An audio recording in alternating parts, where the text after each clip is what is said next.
নোয়াগাঁও জারুল্লাহাটিতে ঘরের পাশে অসংখ্য পেঁপে গাছ রোপণ করি। পেঁপে গাছে ঠিক মতো পানি না দিলে, ঠিক মতো গোবর সার না দিলে গাছ বড় হতে চায় না। কিন্তু অবাক ব্যাপার, চট্টগ্রামের রাঙ্গামাটি, খাগড়াছড়ি, বান্দরবন অসংখ্য পাহাড়ে পেঁপে গাছ আছে, কলা গাছ আছে, কাঁঠাল গাছ আছে। জীবনে কেউ কোনোদিন এক ফোঁটা পানি দেয় নাই। আসলো কোত্থেকে? আমাদের ঘরের পাশে পাঙ্গাস মাছের চাষ হয়, তেলাপিয়ার চাষ হয়। ঠিক মতো পানি না দিলে, খাবার না দিলে মাছ মৃত্যুবরণ করে। কিন্তু ইলিশ মাছের কেজি নাকি 700 টাকা, কেউ কোনোদিন এক দানা খাবার দিল না। কোরাল মাছের কেজি 900 টাকা, এক দানা খানা দিল না। কোত্থেকে আসে? আমার আল্লাহ বলে, বান্দা লিখে রাখো, ওয়াল্লাযীনা ইয়াবিতুনা লিরাব্বিহিম সুজদান ওয়া কিয়ামা। মুয়াজ্জিন যখন ফজরের সময় আজান দেয়, আসসালাতু খায়রুম মিনান নাওম, ওই মুহূর্তে আমার আল্লাহ প্রত্যেকটা বান্দার দরজায় একজন করে ফেরেশতা পাঠায়। ফেরেশতা যা, আমার বান্দা ঘুমিয়ে পড়েছে, সারা দিন আমার বান্দা ক্লান্ত হয়েছে, আমার বান্দার দরজার মধ্যে গিয়ে রিজিক আমি আল্লাহ পাঠিয়ে দিলাম। আমার বান্দা যখন দরজাটা খুলবে নামাজ পড়ার জন্য, ওযু করার জন্য, মসজিদে যাওয়ার জন্য, আমার বান্দার ঘরে রিজিকগুলা ঢেলে দিয়ে তুমি আসমানে চলে আসবা। ফেরেশতা বলে, আল্লাহ ফজরের সময় আমরা নোয়াগাঁও গিয়েছিলাম, অসংখ্য মুরব্বী, অসংখ্য যুবক ফজর নামাজ পড়ার জন্য দরজা খুলেছে। আল্লাহ ওই সময় রিজিক ঢেলে দিয়ে আসছি, কিন্তু 6টা বেজে গিয়েছে, অনেকে দরজা খুললো না। 7টা বেজে গিয়েছে, নামাজ পড়লো না। 8টা বেজে গিয়েছে, তারা সিজদা করলো না। আল্লাহ, এরা যদি দরজা নাই খোলে, আমরা রিজিকগুলা কি করব? দরজা না খুলে রিজিক কেমনে ঘরে ঢুকাবো? আমার আল্লাহ বলে, ফেরেশতা রিজিক বান্দা যেহেতু নিতেই চায় না, দরজা যেহেতু বন্ধেই, তোমার ডান হাতের রিজিকগুলা তুমি পাহাড়ে নিক্ষেপ করো। ওইখান থেকে আল্লাহ আম গাছ বানায়, জাম গাছ বানায়, কাঁঠাল গাছ বানায়। আমার আল্লাহ বলে, বান্দা ফেরেশতা তোমার বাম হাতের রিজিকগুলা সাগরে নিক্ষেপ করো। ওইখান থেকে আমার আল্লাহ ইলিশ মাছ, কোরাল মাছ উৎপন্ন করে। একটু জবান খুলে বলি সুবহানাল্লাহ। আল্লাহ কত মেহেরবান, আমি আপনাদেরকে কিভাবে বুঝাবো? আমি গত বছর জুতা কেনার জন্য ঘর থেকে বের হচ্ছিলাম। আমার ওয়াইফ সহধর্মিণী, আমার স্ত্রী বলল, অ্যাপেক্সের জুতার চামড়া অনেক হার্ড, শক্ত, খুব সহজে ক্ষয় হবে না। জুতা কিনলাম 4200 টাকা দিয়ে। কিন্তু অবাক ব্যাপার, 8 মাস হাঁটার পরে জুতার তলা ক্ষয় হতে হতে হতে হতে হতে হতে 8 মাস পরে জুতার তলা আর খুঁজে পাওয়া যাচ্ছে না। কিন্তু আল্লাহ কত মেহেরবান, আপনার পায়ের তালু, আমার পায়ের তালু লোহা দ্বারা বানায়নি, তামা দ্বারা বানায়নি, সামান্য একটা পাতলা চামড়া দিয়ে বানিয়েছে। 20টা বছর হাঁটলাম, 40 বছর হাঁটলাম, 60 বছর হাঁটলাম, 100 বছর হাঁটলাম, পায়ের তালুর দিকে তাকিয়ে দেখুন, যাররা পরিমাণ এখনো পায়ের তালু ক্ষয় হয় নাই, ক্ষয় হয় নাই, ক্ষয় হয় নাই। ফাবি আইয়ি আলাই রাব্বিকুমা তুকাদ্দিবান। একটু আগে সরাল বিশ্ব রোড দিয়ে আসছিলাম, একজন যুবককে বললাম, ভাই খাজা গরিবে নামাজ সিএনজি ফার্মটা কোন দিকে? বললো ইদারে মে, এই দিকে। আমি জিজ্ঞেস করলাম, নাকে মাস্ক কেন পরেছ? করোনা ভাইরাস তো 2 বছর আগে বাংলাদেশ থেকে গেট আউট হয়ে গিয়েছে। মুস্কি হেসে বলে, হুজুর যেই পরিমাণে রাস্তাঘাটে ধুলাবালি উঠে, ওইখান থেকে সেফ হওয়ার জন্য মাস্ক পরেছি। আমি জিজ্ঞেস করলাম, তোমার নাক যেমন খোলা, চোখও তেমন খোলা, তো নাকে যেহেতু মাস্ক লাগিয়েছ, চোখেও তো একটা মাস্ক লাগানো দরকার ছিল। মুস্কি হেসে বলে, হুজুর চোখে যদি মাস্ক লাগায় এত সুন্দর অপরূপ সৃষ্টিকে দেখতে পারবো আল্লাহর? আমি বললাম, যদি নাই লাগাও, বিশ্বাস করতে হবে, প্রতি সেকেন্ডে সেকেন্ডে তোমার চোখের ভিতরে ধুলাবালির কণা ঢুকেই ঢুকে। ওগো আল্লাহ, আমার বুঝে আসে না, 1 সপ্তাহ, 1 মাস, 1 বছর চোখের ভিতরে ধুলাবালি ঢুকতে ঢুকতে চোখ দুটা একটু করে হলে ঝাপসা হয়ে যাওয়ার কথা ছিল, কিন্তু চোখ তো ঝাপসা হয় না। ঘুম থেকে ওঠার পরে দুনিয়া কারো সতেজ দেখতে পায়, ক্লিন দেখতে পায়।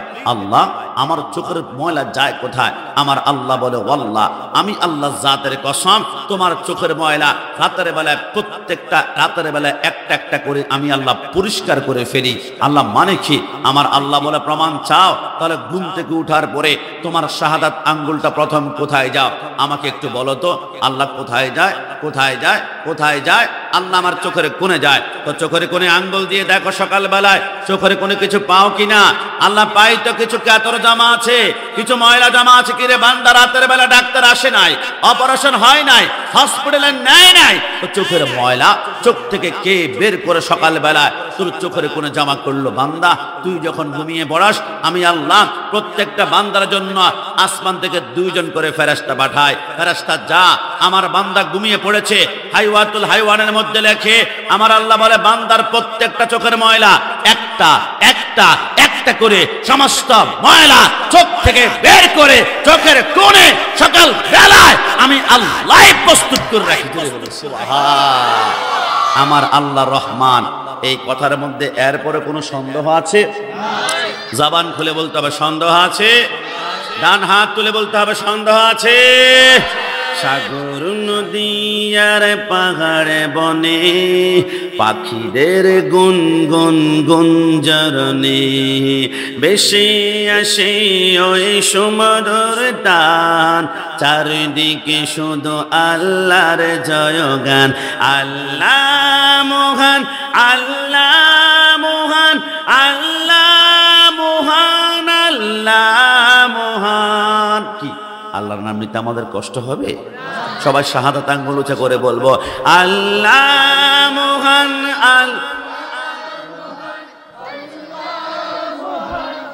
আল্লাহ মহান। সাগর নদী আর পাহাড়ে বনে পাখিদের গুনগুন গুঞ্জরণে বেশি আসে ওই সমুদ্র টান, চারিদিকে শুধু আল্লাহর জয়গান। আল্লাহ মহান, আল্লাহ মহান, আল্লাহ মহান। শুনো তুমি মন দিয়ে কোকিলের সুর, শুনতে লাগছে দেখো কত না মধুর। মিষ্টি মিষ্টি ওই দোয়েলের গান, রয়েছে তাহাতে কি সুধা অপুরাণ।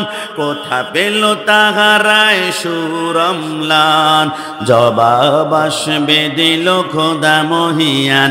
আল্লাহ মহান,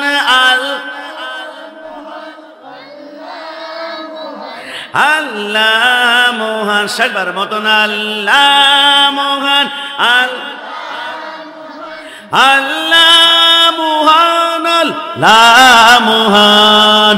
সাগর নদী আর পাহাড় বনে পাখিদের গুনগুন গুঞ্জরণে বেশি আসে ওই সমুদ্র টান, বেশি আসে ওই সমুদ্র টান। চারিদিকে শুধু আল্লাহর জয়গান। আল্লাহ মহান, আল্লাহ মহান, আল্লাহ মহান, আল্লাহ মহান, আল্লাহ মহান, আল্লাহ মহান। সবাই জবান খোলে উচ্চ আওয়াজে একবার বলি আলহামদুলিল্লাহ। এবার শেষবারের মতন আরেকবার কি আল্লাহ জিকির করতে আমাদের কষ্ট হয়ে যাবে? দেখি মোহাব্বতে সর্বশেষ আরেকবার লা ইলাহা লাউ জপ লা ইলাহা লা ইলাহা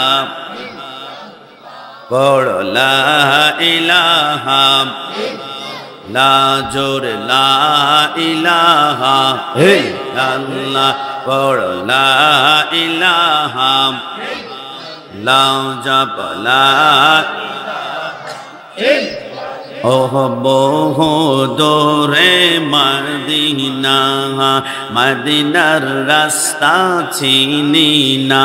বল বহু দূরে মদিনা, মদিনার রাস্তা চিনি না। দয়াল আল্লাহ দয়া কর, দয়াল আল্লাহ যাব আমি মদিনা। লা ইলাহা লাউ যাব লা ইলাহা লা ইলাহা ইল্লাল্লাহু মুহাম্মাদুর রাসূলুল্লাহ সাল্লাল্লাহু আলাইহি ওয়াসাল্লাম। মন থেকে বলুন তো, আমরা আল্লাহকে রাজি, আল্লাহকে খুশি করতে চাই কি চাই না? একটু দুই হাত তুলে বলতে হবে, চাই কি না?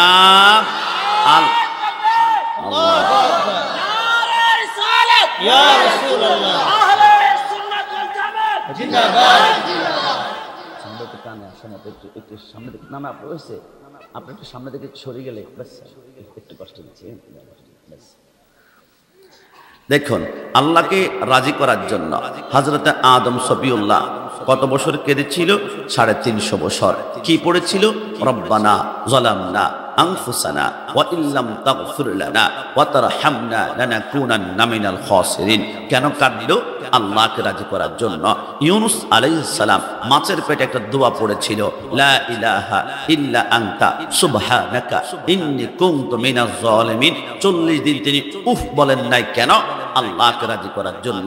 জাকারিয়া আলাইহিস সালামের পার তালু থেকে মাথার তালু পর্যন্ত ইহুদির বাচ্চারা লোহার করাত দিয়ে তিনাকে 2 টুকরা করে ফেলেছে। কলিজা পর্যন্ত 2 টুকরা হয়ে গিয়েছে। একটাবার উফ করলেন না। কেন? আল্লাহকে রাজি করার জন্য। মুসা কালিমুল্লাহ তুর পাহাড়ে 14,000 বার আমার আল্লাহকে রিকোয়েস্ট করেছিল, রব্বি আরনি, আল্লাহ তোমাকে দেখতে চাই, রব্বি আরনি, আল্লাহ তোমাকে দেখতে চাই। আমার আল্লাহ 70,000 নূরের পর্দা একটু করে ফাঁক করে দিয়েছিল। গোটা তুর পাহাড়টা জ্বলে আমাদের চোখে সুরমা হয়ে গেল। মুসা কালিমুল্লাহ শরীরে আল্লাহর নূরের তাজাল্লি লেগেছে। 40 দিন পর্যন্ত তিনার দিকে যে তাকিয়েছে চোখগুলা মোমার মতো খসে পড়ে গেল। একটাবার উফ করলেন না। কেন? আল্লাহকে রাজি করার জন্য। ইব্রাহিম খলিলুল্লাহ নমরুদের আগুনে ঝাঁপ দেয়। কেন? আল্লাহকে রাজি করার জন্য। হযরত ইসমাইল চিত হয়ে শুয়ে আছে, বাবা আমার গলায় ছুরি লাগিয়ে আমাকে কোরবানি করে দাও। একটাবার উফ করেন না। কেন? আল্লাহকে আল্লাহকে আল্লাহকে রাজি করার জন্য। নোয়াঘর ভাড়া স্পষ্ট হয়ে গেল, তামাম দুনিয়া চায় আল্লাহকে, তামাম দুনিয়া খুশি করতে চায় আল্লাহকে, তামাম দুনিয়া রাজি করতে চায় আল্লাহকে। আদম থেকে শুরু করে ঈসা রূহুল্লাহ পর্যন্ত সবাই খুশি করতে চায় আল্লাহ আল্লাহ আল্লাহ আল্লাহ। আমরা নোয়াঘর ভাড়া মাহফিলের নাম হচ্ছে সুন্নি মহা সম্মিলন। নবীকে ভালোবাসি বলে আমরা সুন্নিরা অপরাধী, গরম সুন্নি বলে, গরম আশিক রাসূল বলে, বেদাতি বলে, বিরিয়ানি খোর বলে, জিলাপি খোর বলে। ওগো আল্লাহ, কিন্তু জানতে চাই তামাম দুনিয়াটা তোমাকে চাই। তুমি আল্লাহ কি কাউকে রাজি করতে চাও? আমার আল্লাহ বলে ওদেরকে শুনিয়ে দাও। যারা নবীর প্রেমে সহ্য করতে পারে না ওদেরকে জানিয়ে দাও তামাম দুনিয়া চায় আমি আল্লাহকে, আর আমি আল্লাহ খুশি করতে চাই একজনকে। আল্লাহ তিনি কে?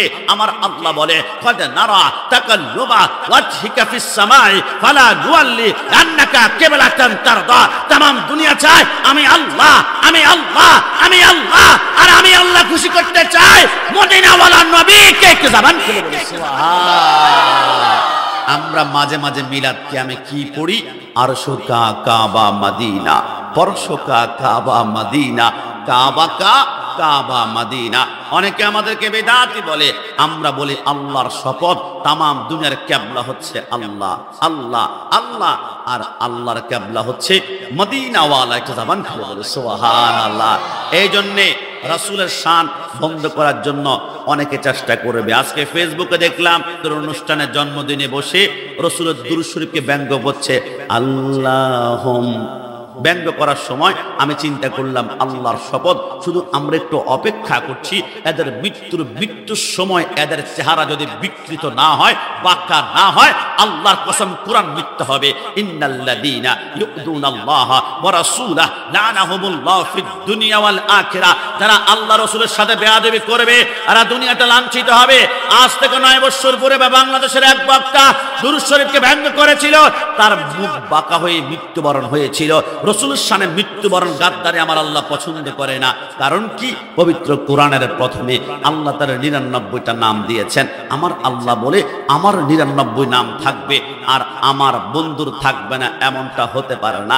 এই জন্য আল্লাহ তার বন্ধুকে 99টা নাম দিয়েছেন। আমার সরলের ভাইরা কেমন নাম জানেন? আমার আল্লাহ বলে বন্ধু আমার আহমদ, মুহাম্মদ, আমার নবী হামিদ, আমার নবী মাহমুদ, আমার নবী কাসেম, আমার নবী আকিব, আমার নবী ফাতিহ, আমার নবী খাতেম, আমার নবী হাশর, আমার নবী মাহি, আমার নবী দাই, আমার নবী সিরাজ, আমার নবী রশিদ, আমার নবী মুনির, আমার নবী বশির, আমার নবী নাজির, আমার নবী হাদি, আমার নবী মাহদি, আমার নবী ইয়াসিন, আমার নবী তোহা, আমার নবী মুজাম্মিল, আমার নবী মুদাসসির, আমার নবী শফি, আমার নবী কলিম, আমার নবী খলিল, আমার নবী হাবিব, আমার নবী মুস্তাফা, আমার নবী মুর্তজা, আমার নবী মুস্তাফা, আমার নবী মুখতার, আমার নবী নাসির, আমার নবী মনসুর, আমার নবী কায়েম, আমার নবী হাফেজ, আমার নবী শহীদ, আমার নবী আদিল, আমার নবী হাকিম, আমার নবী নূর, আমার নবী বুরহান, আমার নবী হুজ্জা, আমার নবী আবতাহি, আমার নবী মুতি, আমার নবী মাসকুর, আমার নবী মাওয়াইজ, আমার নবী মাসকুর, আমার নবী মুমিন, আমার নবী মাদানী, আমার নবী আরাবি, আমার নবী হাশিমি, আমার নবী তাহামি, আমার নবী হেজাজি, আমার নবী কুরাইশি, আমার নবী রাউফ, আমার নবী রহিম, আমার নবী ইয়াতিম, আমার নবী গানি, আমার নবী জাওয়াদ, আমার নবী আউয়াল, আমার নবী আখির, আমার নবী জাহির, আমার নবী বাতিন, আমার নবী ওয়ামা আরসালনাকা ইল্লা রাহমাতাল লিল আলামিন। যারা সুন্নিদেরকে বেদাতি বলো, তোমরা কান খুলে শুনে রাখো, কিয়ামতের ময়দানে মিলাদুন নবীর বিরোধীর পার্টি উঠবে, সুন্নিরা কিয়ামতের ময়দানে উঠবে। আমি লিখিত দিলাম, যারা মিলাদুন নবী করে কিয়ামতের জান্নাত তালাশ করতে হবে না, হবে না, হবে না। কিয়ামতের ময়দানে জান্নাত নিজেই সুন্নিদেরকে তালাশ করবে। ডান হাত তুলে বলো ঠিক কিনা?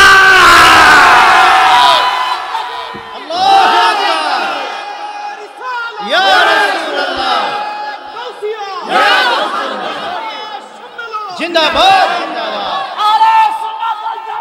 জিন্দাবাদ জিন্দাবাদ। সুন্নি সুন্নি আমার ভাইরা, গোলাম রাব্বানি কাশিমি হুজুর গায়ের জোরে মনে কথা বলছেন, সুন্নিদেরকে জান্নাত তালাশ করবে। খবরদার, কেন তালাশ করবে জানেন? একদম ক্লিয়ার কাট কথা। ওহাবিরা বিক্রি হয়েছে সৌদি রিয়ালের কাছে, আহলে হাদিস বিক্রি হয়েছে খ্রিস্টানদের ডলারের কাছে, শিয়ারা বিক্রি হয়েছে ইরান টাকার কাছে, আর সুন্নিরা বিক্রি হয়েছে মদিনাওয়ালা নবীর কাছে। ডান হাত তুলে বলো ঠিক কিনা? নবীর কাছে যারা বিক্রি হয়ে যায়, এদের ঈমান কখনো কেনা যায়? ওই মোতালেব হোসেন সালেহী নাকি সুন্নি থেকে ওহাবি হয়েছে। কসম খোদার, সুন্নি থেকে যে জীবনে কেউ ওহাবি হয় না, কারণ সুন্নিরা তো মদিনাওয়ালার কাছে আগে বিক্রি হয়ে গিয়েছে। এতদিন সে সুন্নির লেবাস ধরে ধান্দাবাজি, সে প্রোগ্রাম করেছে, ধান্দাবাজি, টাকা খরচ করে টাকা ইনকাম করেছে, কিন্তু যখন দেখছে মার্কেট আর চলে না, তখন আবার সে পুরনো জায়গায় ফিরে গিয়েছে। সে নিজেই বলেছে, আমি আগো ওহাবি ছিলাম, এখনো ওহাবি। আল্লাহ যে আপনাকে আমাকে কবুল করেছে, সুন্নি মাহফিলে বসেছে, মনে রেখো আজকে থেকে সুন্নি তাকদীর কি বাত হ্যায়, সুন্নি কিসমত কি বাত হ্যায়, সুন্নি নসিব কি বাত হ্যায়। আপনাকে আমাকে যে আল্লাহ সুন্নি কবুল করেছে, সবাই জবান খোলে চিৎকার মেরে একবার বলি আলহামদুলিল্লাহ। না, জবান খুলে বলি আলহামদুলিল্লাহ। এবারে ছোট্ট ময়দান থেকে আমি আপনাকে ছোট্ট একটা প্রশ্ন করতে চাইবো। যারা মাইকের আওয়াজ শুনতে পাচ্ছেন, আমাকে একটু বলবেন তো, আমরা জীবনে একবার হলো মদিনা যেতে মন চায় কি চায় না? দুই হাত তুলে বলতে হবে, চায় কি না?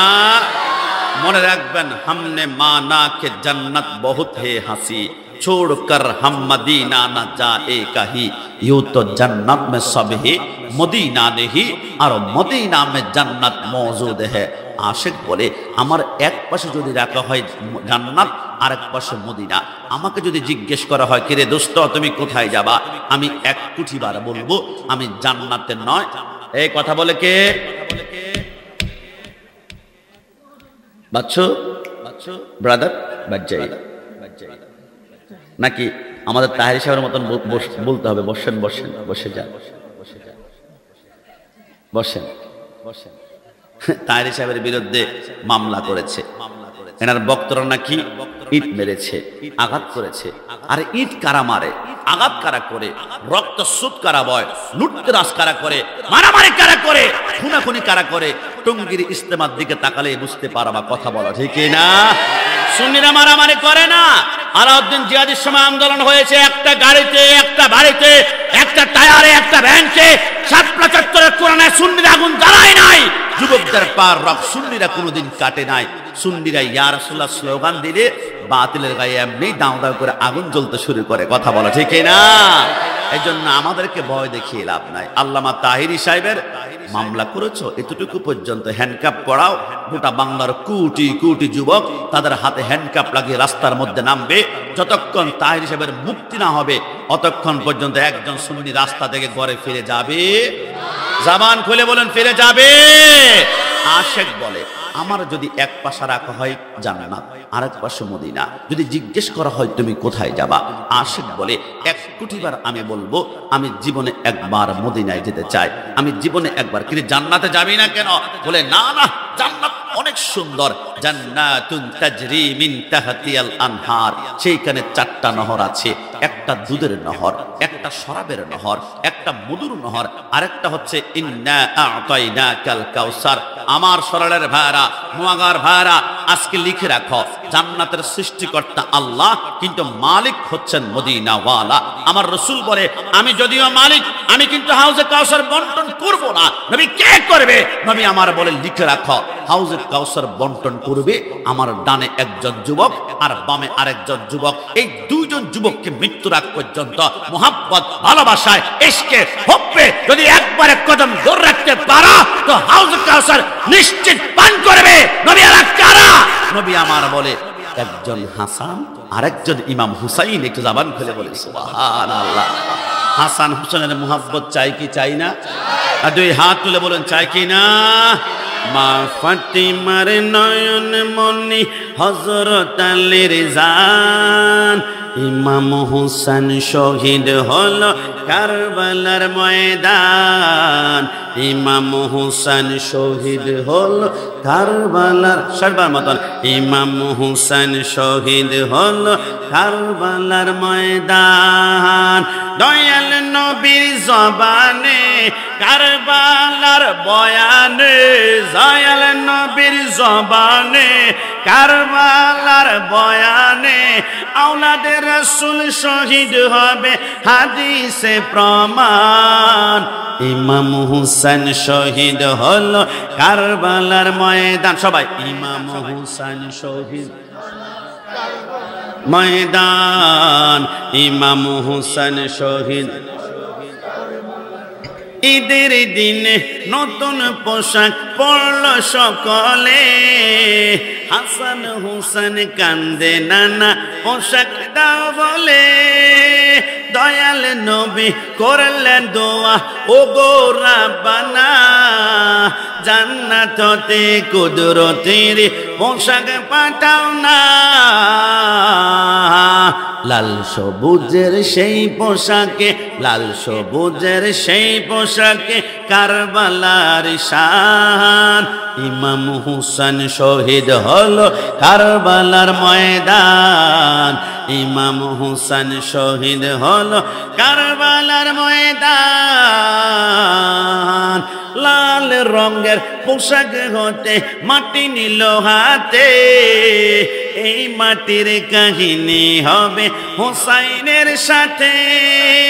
শিমর যখন করবে জবাই নিজের হাতে, মাটি রক্ত হয়ে যাবে কারবালার সাথে।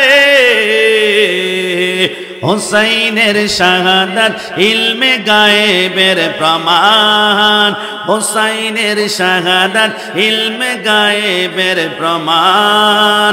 ইমাম হুসেন শহীদ হলো কারবালার ময়দান মতন, ইমাম হুসেন শহীদ ময়দান, ইমাম হুসেন শহীদ হলো কারবালার ময়দান। যুবক বলে তারপর আমি জান্নাতে যাব না, তুমি কোথায় যাবা? যুবক বলে আমি যাব মদিনা, আমি যাব মদিনা, আমি যাব মদিনা। কিন্তু তুমি জান্নাতে না গিয়ে মদিনায় কেন যাবা? যুবক বলে 1 কোটি বার খুঁটি খুঁটি দেখলাম জান্নাতে মদিনা পাওয়া যায় না, জান্নাতে মদিনা পাওয়া যায় না, জান্নাতে মদিনা পাওয়া যায় না। কিন্তু মদিনায় গিয়ে দেখলাম একটা জায়গা আছে, মা বাইনা ওয়া বাইতি মিম্বারি রওজাতুম রিয়াজুল জান্নাহ। মদিনায় গিয়ে দেখলাম ওইখানে জান্নাতের একটা টুকরা আছে, রিয়াজুল জান্নাহ। আমি মদিনায় যাব, ওইখানে জান্নাতের টুকরা পাওয়া যায়। সেই জন্য আরে না, আল্লাহর কসম, মদিনায় গেলে শুধু জান্নাতের টুকরা নয়, মদিনায় গেলে জান্নাতের মালিক মদিনাওয়ালার নবীকে পাওয়া যায়। ডান হাত তুলে বলো ঠিক কি না? এই জন্য আমরা মদিনা মদিনা করি, কারণ মদিনা ইমানের বাড়ি। একটু জবান খুলে বলে সুবহানাল্লাহ। আপনারা দেখবেন, কষ্ট নেবেন না। অনেকে বাংলাদেশে দেখেন না, মুখের মধ্যে দাঁড়িয়ে নিয়ে বোমা হামলা করেছে। মনে পড়ে আপনাদের বাংলা ভাই শায়েখ আব্দুর রহমানের কথা, একসাথে 64 জেলা হামলা করেছিল। আমি চিন্তা করলাম, কিরে মুখের মধ্যে দাঁড়িয়ে আছে, মাথায় টুপি আছে, মাথা গায়ের মধ্যে পাঞ্জাবি আছে, রসুলের এত সুন্নাত, এরপর বোমা হামলা কেন করলো? আমার রসুলের আদর্শতে কখনো বোমা হামলা করানো না, মানুষকে আক্রমণ করানো না, শাপলা চত্বরে দাও দাও করে আগুন জ্বালানো না। ঘটনা কি? তারা হামলা করে কেন? একটি কারণে, কারণ কসম এদের কলবের ভিতরে শুধু আছে লিল্লাহে তাকবীর, লিল্লাহে তাকবীর, লিল্লাহে তাকবীর। এদের হৃদয়ে ইয়া রাসূলুল্লাহ নাই, এদের প্যান্ডেলে ইয়া রাসূলুল্লাহ নাই, এদের ঘরে ইয়া রাসূলুল্লাহ নাই। তারা যতবার তাকবীর দিবে এরা বলবে লিল্লাহে তাকবীর। এরা তাওহীদি জনতা।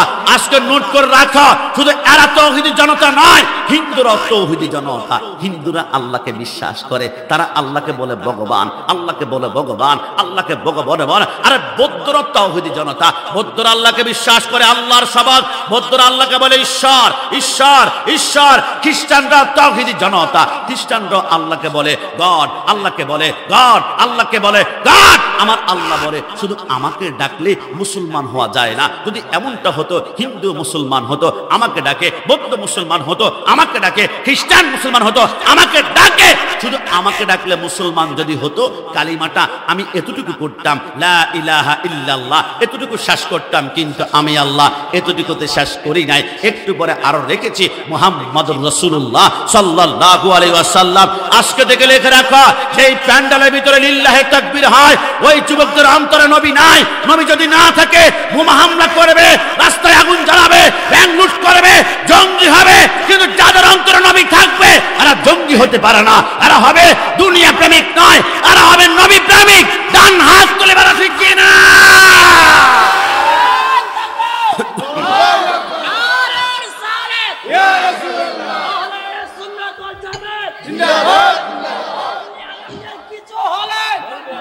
ঘরে ঘরে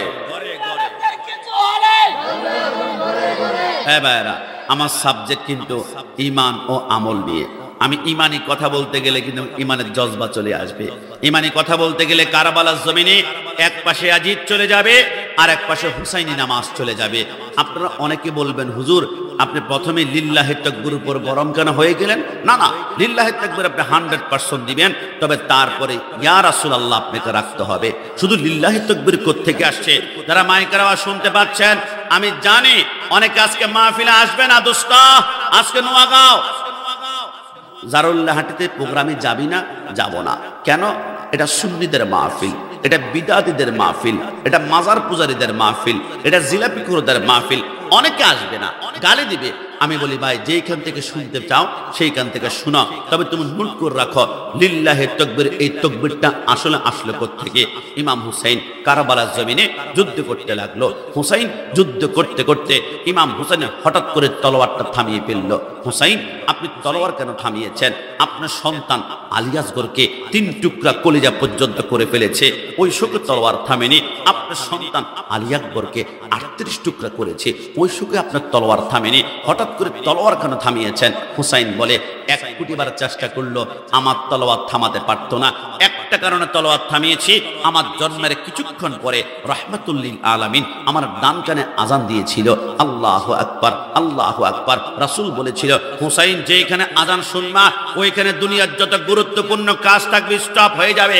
আমি কারবালাতে যুদ্ধ করতে করতে হঠাৎ করে ডান পাশ থেকে মসজিদ থেকে আজান শুরু হলো, আল্লাহু আকবার। আমি চিন্তা করলাম তলোয়ার থামালে গর্দান চলে যাবে, আর তলোয়ার যদি না থামায় আমার গর্দান বাঁচবে, কিন্তু রাসূলের সাথে ওয়াদা আমার বরখেলাপ হয়ে যাবে। আমি চিন্তা করলাম গর্দান 1,00,000 বার দিব, কিন্তু রাসূলের সাথে ওয়াদা আমি ভঙ্গ করতে পারবো না। তলোয়ার থামিয়ে ফেললাম। ইয়াজিদ বাহিনী ইমাম হুসাইনের মাথাটা এবার আলাদা করলো।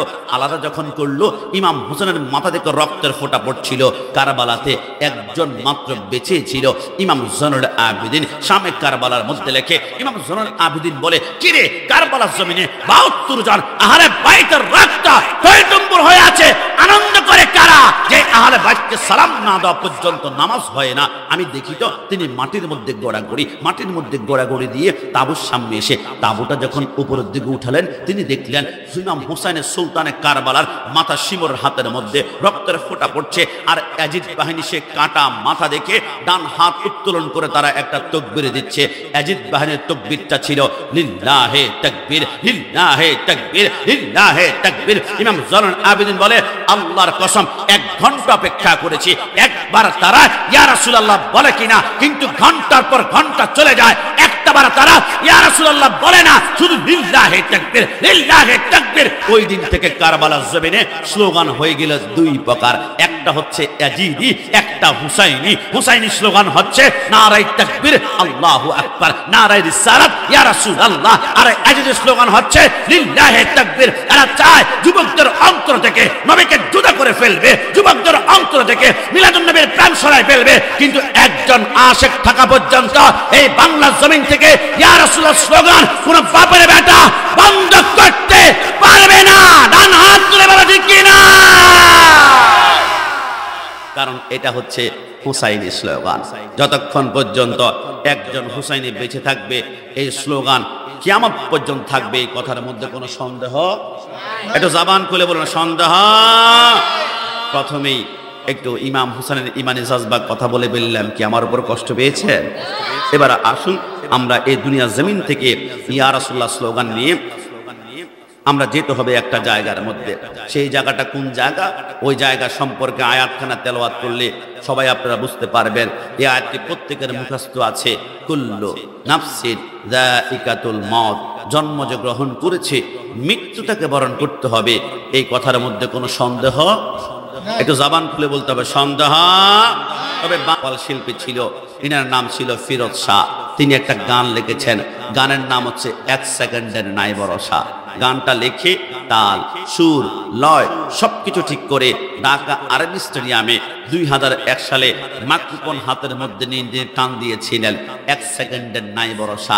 নাই ভরসা বলার সাথে সাথে ইনি নিজেই স্টেজ থেকে দপ করে তার দেহটা জমিনে পড়ে গেল। ঢাকা মেডিকেলে নেওয়ার পরে ডাক্তার চেক আপ করে বলল, চোখের পানি ছেড়ে আজরাইল রুটা এত জোরে টান দিয়েছে, 37টা রগ 2 টুকরা হয়ে গিয়েছে।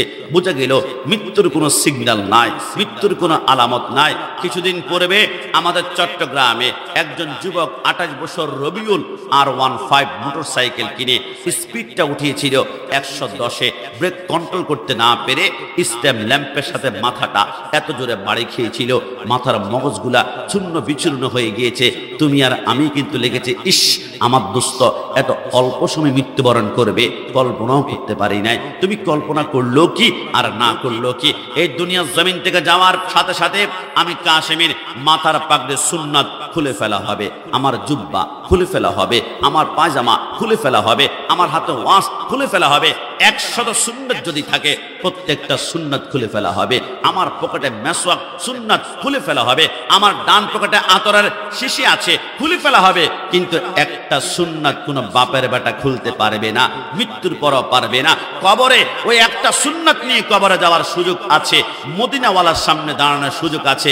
ওইটার নাম সুন্নাতের লাহিয়া, দাঁড়ি। একটু জবান খুলে বলে সুবহানাল্লাহ। নবী আপনাকে বড্ড বেশি ভালোবাসি, কিন্তু দাঁড়িটা ঠিক মতো রাখতে পারলাম না। মদিনাওয়ালার সামনে কিভাবে আমরা হাজির হব? ওই কবরে যাওয়ার পরে 2টা স্টেশন হবে, ইন্নামাল কবরু রাউযাতুম মির রিয়াজিল জান্নাহ আও হুফরাতুম মিন হুফারিন নার। 1 নম্বর হচ্ছে রওজা জান্নাত, আর 2 নম্বর হচ্ছে হুফরা জাহান্নাম। আমাদের নোয়াগার যদি কোনো আগুন যদি আঙ্গুলের মধ্যে লাগে, প্রথম আঙ্গুল পড়বে, তারপর কনুই পড়বে, তারপর সিনা পড়বে, তারপর বুক পড়বে।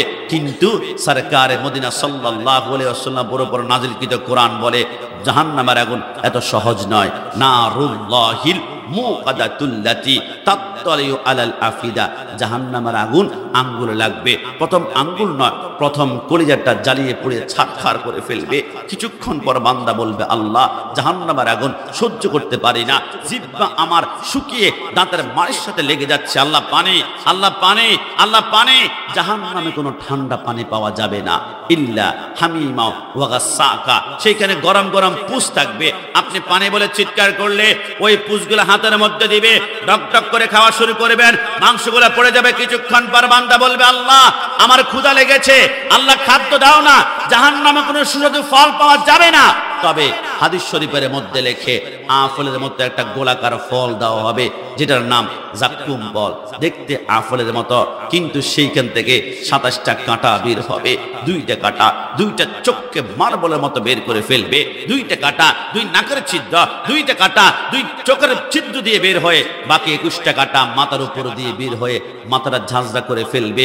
ওই কঠিন মুহূর্তে বান্দা কান্না করলো, মাপ পাবে না। ইয়া আইয়ুহাল্লাযীনা আমানুত্তাকুল্লাহ হাক্কা তুকাতিহি ওয়ালা তামুতুন্না ইল্লা ওয়া আনতুম মুসলিমুন। আমার আল্লাহ বলবে মুসলমান হিসেবে মৃত্যুবরণ করতা, নিশ্চিতভাবে তোমার জন্য জান্নাত ছিল, কিন্তু মুসলমান না হয়ে 5 ওয়াক্ত নামাজ ঠিকমতো না পড়ে আমি আল্লাহর আইনের বিরুদ্ধে আচরণ করেছ, আজকে জান্নাত নয় তোমার জন্য জাহান্নাম। মন থেকে বলুন জাহান্নাম চাই নাকি জান্নাত চাই?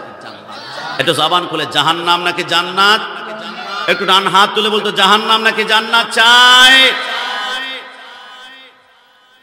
যুবক আমার, পর্দা নিশিন মা বোনেরা, অন্তরে কান লাগাতে হবে। আমার নবী বলে জাহান্নাম থেকে বাঁচার জন্য তোমাদের জন্য কিছু নির্দিষ্ট আমল রয়েছে। ইয়া রব্বুল আলামিনের হাবিব একটু বলুন না এগুলা কি? আমার নবী বলে চোখটা বন্ধ করে কল্পনা করো, আমার রাসূল যখন মেরাজে যাওয়ার জন্য বুরাকের মধ্যে উঠল, জিবরাইল বলে কাইফিয়া মুহাম্মদ সাল্লাল্লাহু আলাইহি ওয়াসাল্লাম, নবী আপনি একটু বুরাক থেকে নামুন না। জিবরাইল বলে রাসূল যখন বুরাক থেকে নামলো, আমি জিজ্ঞেস করলাম নবী আপনি সামনে কি দেখতে পাচ্ছেন? আমার নবী বলে জিবরাইল দেখতে পাচ্ছি সামনে বিশাল একটা মাঠ দেখা যায়। এই জিবরাইল ওই মাঠের মধ্যে কি দেখা যায়? আমার নবী বলে আমি দেখতে পারলাম ওই মাঠের মধ্যে বিশাল অসংখ্য লক্ষ লক্ষ মানুষ রয়েছে, এদের মাথার নিচে কোনো শিমল তোলার বালিশ নাই, তবে মাথার নিচে একটা বড় বড় পাথর রয়েছে। এরা যখন মাথাটা ওই পাথরের মধ্যে রেখে চোখটা বন্ধ করতে যায়, উপর থেকে আরেকটা পাথর দিয়ে বাড়ি মারলে মাথার মগজগুলা ছিন্ন ভিন্ন হয়ে যায়। নবী আমার বলে জিবরাইল এরা কারা? জিবরাইল বলে নবী আপনি সব কিছুই তো জানেন, আপনি কেন আমাকে জিজ্ঞেস করছেন? আমার নবী বলে ওয়াল্লাহি আল্লাহর কসম আমি তো জানার জন্য জিজ্ঞেস করি না, আমি আমার উম্মতকে জানিয়ে দেওয়ার জন্য জিজ্ঞেস করছি। একটু জবান খুলে বলি সুবহানাল্লাহ। আল্লাহর নবী সরকারে মদিনা বলে জিবরাইল বলে নবী একটু ব্যাখ্যা করা হবে, তবে 2 নম্বরের জায়গার মধ্যে চলুন না। আমার নবীর সামনে গেল, আমার নবীকে জিবরাইল বলে নবী এবার আপনি 2 নম্বর জায়গার মধ্যে কি দেখতে পাচ্ছেন? আমার নবী বলে বিশাল একটা ময়দানে দেখতে পাচ্ছি অসংখ্য মানুষের জিহ্বার মধ্যে লোহার শিকল লাগিয়ে এক এক গাছের সাথে টাঙ্গানো হয়েছে, যতক্ষণ না পর্যন্ত ওই জিহ্বাটা টুকরা টুকরা হয়ে জমিনের মধ্যে না পড়ে যায় অতক্ষণ পর্যন্ত মাফ করা হচ্ছে না। নবী বলে জিবরাইল এরা কারা? নবী বলা হবে 3 নম্বর একটা জায়গার মধ্যে চলুন না। নুসাতুল মাজালিসের মধ্যে লেখে জিবরাইল বলে 3 নম্বর জায়গার মধ্যে যখন গেলাম নবী আপনি কি দেখতে পাচ্ছেন? আমার নবী বলে আমি দেখতে পাচ্ছি বিশাল একটা রক্তের সাগর দেখা যায়, ওইখানে অসংখ্য মানুষ হাবুডুবু খাচ্ছে নিঃশ্বাস নেওয়ার জন্য। যখন নাকটা বের করে আসমান থেকে ফেরেশতারা পাথর মারে, মাথা চূর্ণ বিচূর্ণ করে ফেলে। নবী আমার বলে জিবরাইল এরা কারা? নবী সর্বশেষ একটা জায়গার মধ্যে একটু চলুন না। এবার আমার নবীর সামনে গেল, নবী একটু বোরাক থেকে নামুন না। আমার নবী যখন নামলো জিবরাইল বলে নবী আপনি কি দেখতে পাচ্ছেন? আমার নবী বলে আমি দেখতে পাচ্ছি এইখানে বিশাল একটা লম্বা গাছ দেখা যায়, যেটা 500 বছরের রাস্তা হবে। ওই গাছের নিচে একজন নৌরানি সৌরতার মানুষ বসা আছে। আমি জিজ্ঞেস করলাম কে রে জিবরাইল? নবী একটু পরে বলা হবে, তবে ইনার সামনে কি দেখতে পাচ্ছেন? আমার নবী বলে আমি দেখতে পাচ্ছি কোটি কোটি নাবালেগ সন্তান বসে বসে আল্লাহর কোরআন তেলাওয়াত করছে। একটু জবান খুলে বলি সুবহানাল্লাহ। পরের জায়গা পরের জমিন ঘরে বানায় আমি রই, আমি তো সে ঘরের মালিক নই। কি কষ্ট হচ্ছে আমাদের? বলুন না পরের জায়গা পরের জমিন পরের জায়গা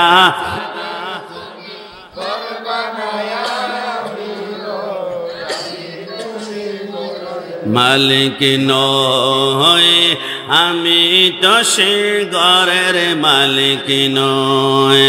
ও সে ঘরে খানা যার জমিদারি,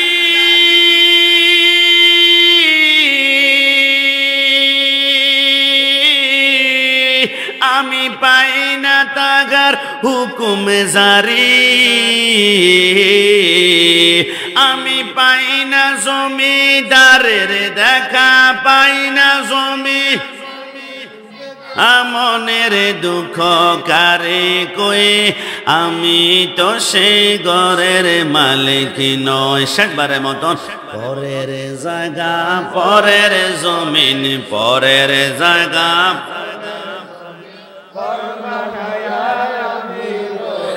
আমি তো সেই ঘরের মালিক নয়, আমি তো সেই ঘরের মালিক নয়।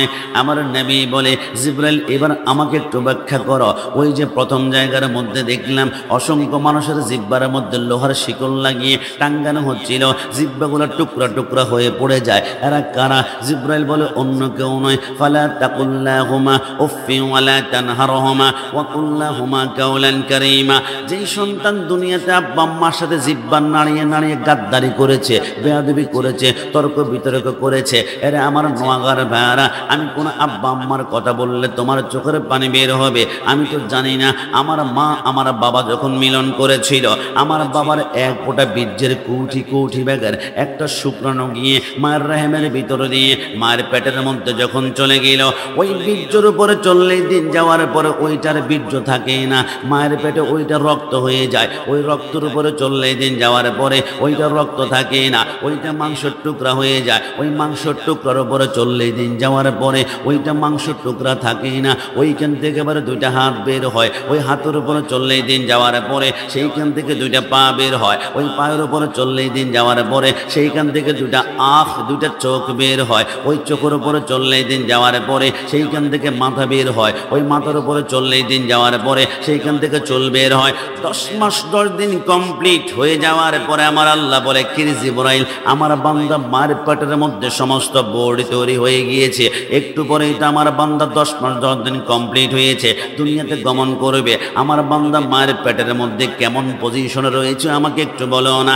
জিবরাইল বলে, আল্লাহ আপনার বান্দার 2টা পা মায়ের পেটের নিচের দিকে দেখা যায় আর মাথাটা উপরের দিকে। আমার আল্লাহ বলে, না না, আমার বান্দার 2টা পা যদি মায়ের পেটের নিচের দিকে থাকে, ঢাকা মেডিকেল, চট্টগ্রাম মেডিকেল, সরাইল উপজেলা স্বাস্থ্য হেলথ কমপ্লেক্সে নেওয়ার পরে কোনো ডাক্তার কোনো নার্স যদি আমার বান্দাকে মার পেট থেকে বের করার জন্য তারা 2টা পা ধরে টান মারে, আমার বান্দার উল্টা দিকে 2টা হাত ভেঙে যাওয়ার সম্ভাবনা রয়েছে। আরে জিবরাইল যা, আমার বান্দার কোমরের মধ্যে ধরে তার মাথা তাড়াতাড়ি নিচের দিকে নামা আর পাগুলো উপরের দিকে ওঠা।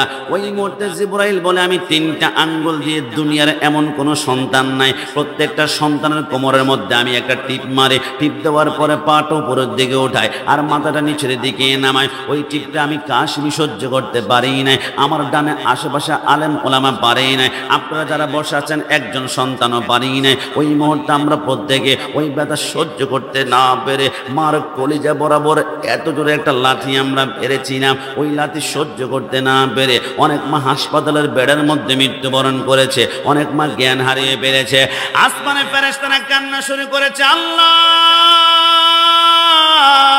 আল্লাহ, মনে হয় মা সন্তান 2জন মৃত্যুবরণ করেছে, কারো কোনো আওয়াজ নাই কেন? আমার আল্লাহ বলে, সন্তান জন্ম দেওয়ার সময় মা সন্তান 2জন যদি মৃত্যুবরণ করে তামাম দুনিয়া তো মরুভূমি হয়ে যাবে। আরে জিবরাইল মেডিকেল সায়েন্স ব্যবহার কর। আল্লাহ এটা আবার কেমন? আমার আল্লাহ বলে, যে সন্তান কান্না করে না ওই সন্তানের পেটের মধ্যে 3টা আঙ্গুল দিয়ে তুমি 3বার ঘষা মারো। জিবরাইল বলে, 1বার ফুস করে, 2বার ফুস করে, 3বার ঘষা দেওয়ার সাথে সাথে ওই সন্তানটা যখন ওয়াও ওয়াও করে কান্না করে ওঠে, যেই মাকে ইঞ্জেকশন দিলে জ্ঞান ফেরানো যায় না, যেই মাকে ধাক্কা দিলে জ্ঞান ফেরানো যায় না, আল্লাহর কসম সন্তানের ওয়াও কান্নার আওয়াজটা মায়ের কানে যেতে দেরি হয়, মায়ের জ্ঞানটা ফিরতে 1টা সেকেন্ড সময় লাগে না। একটু জবান খুলে বলি সুবহানাল্লাহ।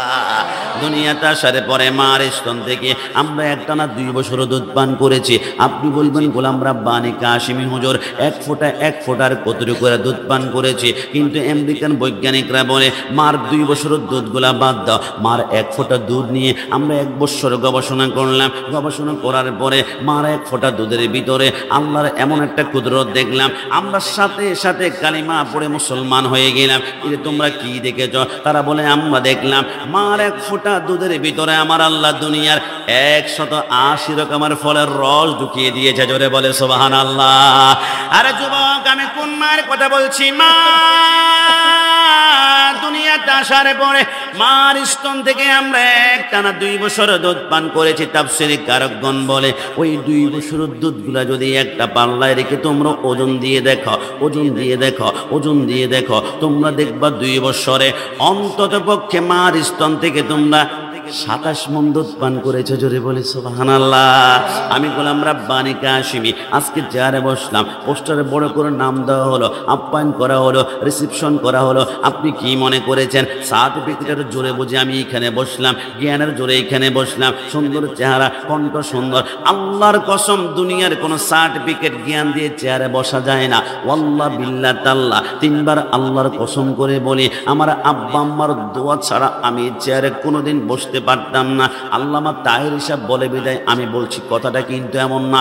আমি খোদার কসম করে বলি, যতক্ষণ আমি যতবারে ঘর থেকে বের হওয়ার সময় আমার আব্বা আম্মার কদমে আমি 2টা ঠোঁট লাগিয়ে একটা চুমো দেওয়ার চেষ্টা করি। চুমোটা দেওয়ার সাথে সাথে আব্বা আম্মার চোখের পানিগুলা টপ টপ করে মাথার তালুর মধ্যে পড়ে, ওইটা আমার জন্য দেওয়া হয়ে যায়। এর যুবক, কোন মায়ের কথা বলছি তুমি এখনো জানে না? আমার রাসূলের কদমে একজন সাহাবী এসে বলল, নবী আমি নিয়ত করেছিলাম মক্কা বিজয় হলে মদিনা থেকে মক্কায় গিয়ে কাবার চৌকাটে একবার হলে চুমা খাবো, কিন্তু নবী টাকা নাই, কিন্তু আমার পয়সা নাই, আমি মদিনা থেকে মক্কায় যেতে পারছি না। আমার নবী বলে, সত্যিকার অর্থে বলো তোমার ঘরে কি তোমার আব্বা আম্মা আছে কিনা? আমার নবী বলে, এই কথা শুনে সাহাবী বলে, অবশ্যই আছে। আমার নবী বলে, এইখান থেকে একটা দৌড় দিয়ে গিয়ে আব্বা আম্মার কদমের মধ্যে 2টা ঠোঁট লাগিয়ে একটা চুমা দিবা। আল্লাহর কসম, আব্বা আম্মার কদমে চুমু দেওয়া মানে হচ্ছে কাবার চৌকাটে চুমু খাওয়া। জোরে বলে সুবহানাল্লাহ। আরে যুবক, আমি কোন মায়ের কথা বলছি? গাউসুল আজম আব্দুল কাদের জিলানী বলে, কসম করে বলি আমি গাউসুল আজম হুজরাতে বসা, হঠাৎ করে একজন যুবক এসে বলে, গাউসুল আজম সারা জীবন তো নামাজ রোজা সম্পর্কে আলোচনা করেছেন, আজকে একটু মার খেদমত নিয়ে বলুন না, মার হক নিয়ে বলুন না। আমার গাউসুল আজম বলে, চোখটা বন্ধ করো, দুনিয়ার জমিন থেকে যাওয়ার পরে কবর, কবরের পরে আরেকটা জায়গা হবে। ইদাস সামাউ ফাতারাত ওয়া ইদাল কাওয়াকিবু তাসারাত ওয়া ইদাল বিহারু ফুজ্জিরাত। রাঙ্গামাটি, খাগড়াছড়ি, বান্দরবনের পাহাড়গুলো ওই দিন তুলার মতো উঠতে শুরু করবে। সাগরের নিচ থেকে আর পানি বের হবে না, শুধু আগুনের লাভা বের হবে। গাউসুল আজম বলে, কল্পনা করো কিয়ামতের ময়দানে 4টা স্টেশন হবে, একটা মিজান, একটা ফুলসরাত, একটা হাউজে কাউসার, আর একটা আসা আইয়া বাসাকা রব্বুকা মাকামাম মাহমুদা। আমি গাউসুল আজমকে যখন আল্লাহ বলবে, গাউসুল আজম তোমার মিজান নির্ণয় করা হবে, মিজান নির্ণয় যখন শেষ করবে আমার আল্লাহ বলবে তুমি জান্নাতে গমন করো। বাহাজাতুল আসরারের মধ্যে আল্লামা নূরউদ্দিন সাতনবী রাহমাতুল্লাহ আলাইহি আমার গাউসুল আজম বলে, আমি যখন জান্নাতের চৌকাটের সামনে গিয়ে ডান কদমটা ঢুকাবো, কসম করে বলে আমি পিছনে একটা আওয়াজ শুনতে পারবো, ইয়া আবাদাল কাদার। আমি অবাক হয়ে যাব, কিন্তু পিছনে আমাকে আবার কে ডাকলো? আমি পিছনে তাকিয়ে দেখি আমার জনম দুঃখিনী মা আমাকে ডাক দিয়েছে। আমি আব্দুল কাদের জিলানী আমার মার কাছে গিয়ে বলবো, মা আপনি কেন আমাকে ডাক দিয়েছেন? আমার মা বলবে, আব্দুল কাদের তোমার বিরুদ্ধে এমন কোনো মামলা নাই, এমন কোনো মুকদ্দমা নাই, এমন কোনো বেয়াদবি করো নাই যেটার কারণে তোমার বিরুদ্ধে আল্লাহর দরবারে মামলা করব। তবে আব্দুল কাদের একটা কথা মনে করাতে চাই, শুনবি কিনা? মা কিসের কথা? আব্দুল কাদের তোর মনে পড়ে কিনা তোর বয়স যখন 1.5 বছর ছিল, আমি একদিন মা উঠানের মধ্যে ঝাড়ুটা হাতের মধ্যে নিয়ে আমি উঠান ঝাড়ু দিচ্ছিলাম, আমার 2টা স্তন নিচের দিকে একটু জ্বলে গিয়েছিল। তুমি আব্দুল কাদের দুধের টক সহ্য করতে না পেরে আমি মায়ের একটা দুধের বোটা তোমার মুখের ভিতরে ঢুকিয়ে তুমি দুধ পান করতে চেয়েছিলে, আমি তোমাকে চট করে ধাক্কা দিয়েছিলাম, মনে পড়ে কিনা? বলে, মা মনে পড়ে গিয়েছে। এরে আব্দুল কাদের চট করে ধাক্কা দেওয়ার কারণে 1 ফোঁটা দুধ তুমি পান করতে পারো না। তবে কিছুক্ষণ পরে দেখলাম তোমার ঠোঁটের মধ্যে 1 ফোঁটা দুধ আটকে ছিল, তুমি জিহ্বাটা বের করে ওই ঠোঁটের 1 ফোঁটা দুধ লেহন করে চোষণ করে পান করেছিলে, তোমার মনে পড়ে কিনা? বলে, মা মনে পড়ে গিয়েছে। যা যা যা রে আব্দুল কাদের, আল্লাহর জান্নাতে ঢুকে পড়ো। তবে ওই যে ঠোঁটের মধ্যে 1 ফোঁটা দুধ আটকে ছিল, জিহ্বা দিয়ে লেহন করে চোষণ করে পান করেছিলে, ওই 1 ফোঁটা দুধের হক আদায় করে তারপর আল্লাহর জান্নাতে যাও। আব্দুল কাদের জিলানী বলে কুল্লু ওয়ালিয়িন আলা কাদামি ওয়া ইন্নী আলা কাদামিন নবী বদরুল কামালি। আমার কাদের উপর হচ্ছে রাহমাতুল লিল আলামিনের কদম মুবারক, আর ওই কদমের স্পর্শ পেয়ে আমার কদমটা সমস্ত ওলি আল্লাহর কাদের উপরে চলে গিয়েছে। আমি অলিকুলের সম্রাট, আমার পারমিশন ছাড়া কেউ অলি হয় না। এত পাওয়ারফুল হওয়ার পরেও আমার মা যদি জান্নাতের চৌকাঠের সামনে দাঁড়িয়ে এক ফোঁটা দুধের হক আদায় করার জন্য বলে আমি গাউসুল আজম হতে পারে, অলিকুলের সম্রাট হতে পারে, কিন্তু মার এক ফোঁটা দুধের হক আদায় করা আমার পক্ষে সম্ভব হবে না। একটু জবান খুলে বলি সুবহানাল্লাহ। জান্নাতের চাবি আমার মা, ও মা গো, জান্নাতের চাবি আমার মা। সন্তানের বেহেশত যার যার মায়ের পায়ের নিচে, মা জননী যাহার প্রতি সন্তুষ্ট হয়ে আছে। মায়ে যদি দোয়া করে মাওলার দরবারে, জান্নাতবাসী কইরো মাওলা আমার সন্তানের। সবার আগে মায়ের দোয়া কবুল করেন সেই কিবরিয়া। ডান হাত তুলে বলো ঠিক কিনা। সবার আগে মায়ের দোয়া কবুল করেন সেই কিবরিয়া। মায়ের দোয়া বিফলে যায় না, ও মা গো, জান্নাতের চাবি আমার মা। শেষবার মতন জান্নাতের চাবি মা গো, জান্নাতের চাবি আমার মা। এবার আমার নবী জিজ্ঞেস করে, এ জিবরাইল বুঝতে পারলাম যে সন্তান আব্বা আম্মার সাথে গাদ্দারি করেছে, এদের জিহ্বাগুলোর মধ্যে লোহার শিকল টাঙ্গানো হয়েছে, কিন্তু জিবরাইল ওই যে 2 নম্বর জায়গার মধ্যে দেখলাম অসংখ্য মানুষের মাথার নিচে পাথর দিয়ে শোয়া আছে, উপর দিয়ে আরেকটা পাথর দিয়ে বাড়ি মারে, মাথা চূর্ণ বিচূর্ণ হয়ে যায়, মগজগুলা ছিন্ন ভিন্ন হয়ে যায়। এরা কারা? জিবরাইল বলে অন্য কেউ নয়, ওই যে ফজরের সময় আযান দিয়েছিল আসসালাতু খায়রুম মিনান নাওম, ঘুম থেকে নামাজ উদ্দাম, বান্দা মাথার নিচ থেকে কোনো মতে শিমুল তুলার বালিশটা কিন্তু সরাই না। এই জন্য আজকে মাথার নিচে শিমুল তুলার বালিশ থাকবে না, পাথর থাকবে। কারণ কি? কিয়ামতের ময়দানে প্রথম প্রশ্নই হবে নামাজ। ওই নামাজের একটা সিজদা ছাড়া ডানেও কদম নিতে পারবেন না, বামেও পারবেন না। আমার কথা ফুটবলের মতো লাথি মেরে ফেলে দেন, কিন্তু বুখারী শরীফের মধ্যে রেখে আল্লাহর নবী বলে ওই কিয়ামতে আমার আল্লাহ জিজ্ঞেস করবে, বান্দা সিজদা কেন করো নাই? বান্দা বলবে, আল্লাহ আমি এমপি ছিলাম, আমি মন্ত্রী ছিলাম, আমি চেয়ারম্যান ছিলাম, আমি মেম্বার ছিলাম, অসংখ্য মানুষ আমার কাছে বিচার আচার নিয়ে আসতো, ওইগুলা শেষ করতে করতে আমি নামাজ পড়তে পারি নাই। মানুষের সেবা করতে করতে মানবতার ফেরিওয়ালা আমি, এই জন্য নামাজ পড়তে পারি নাই। আমার আল্লাহ বলে তুমি শুধু সরাইলের, নাসিরনগরের আর ব্রাহ্মণবাড়িয়ার এমপি হওয়ার কারণে তুমি নামাজ পড়তে পারো না, এতটুকু ক্ষমতা। কিন্তু আমার ওই যে ডান পাশে একজন নূরানি সুরাতের মানুষ দেখো, চিনতে পারো কিনা? আল্লাহকে আমার আল্লাহ বলে এর নাম সুলাইমান পয়গাম্বর। তুমি একটা এলাকার এমপি ছিলা, কিন্তু সুলাইমান পূর্ব থেকে পশ্চিম, উত্তর থেকে দক্ষিণ গোটা পৃথিবী শাসন করেছে। সুলাইমান পিপিলিকার কথা বুঝতো, মাকড়সার কথা বুঝতো, তেলাপোকার কথা বুঝতো, চার পোকার কথা বুঝতো, পাখির কথা বুঝতো, বাতাসের কথা বুঝতো, এত গোটা পৃথিবী শাসন করেছে। কিন্তু আমার সুলাইমান জীবনে এক ওয়াক্ত নামাজ ছাড়ে নাই। তুমি সামান্য ক্ষমতা পেয়ে তুমি আমার নামাজ ছেড়ে দিয়েছ। হাতের মধ্যে 70,000 শিকল লাগাই টানতে শুরু করবে। কিছুক্ষণ পর আরেকজন বান্দাকে ডাক দিবে, তুমি কেন নামাজ পড়ো নাই? বান্দা বলবে, আল্লাহ আমার ডেঙ্গু ছিল, আমার জ্বর ছিল, আমার টাইফয়েড ছিল, আমার কাশি ছিল, আমার সর্দি ছিল, আমি প্যারালাইজ ছিলাম, আমার ক্যান্সার ছিল।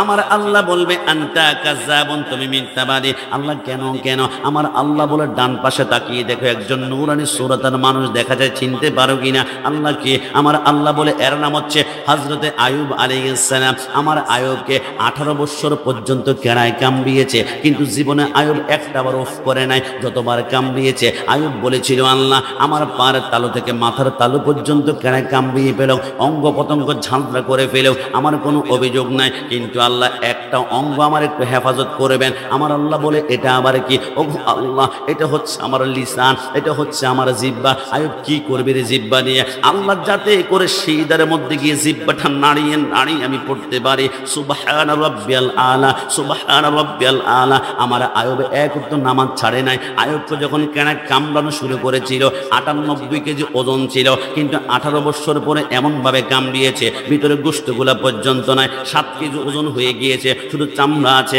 হাড্ডি আছে আর মগজ আছে।